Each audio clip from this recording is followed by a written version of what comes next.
شهر ما بارانی نقره‌ای گیلان سرزمین ماجران همیشه شالیزار از راه پرپیچ و خم میایم ای دختر شالیزار. من آب چشم سارم، به مزرعه میایم تا در چیدن علفهای هرز کمکت باشم.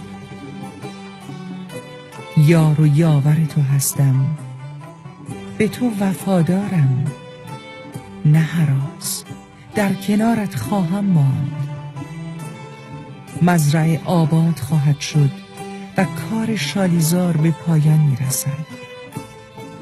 ای دختر شالیزار، من آب چشم سارم، از کنار تو میگذرم.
بی عاشق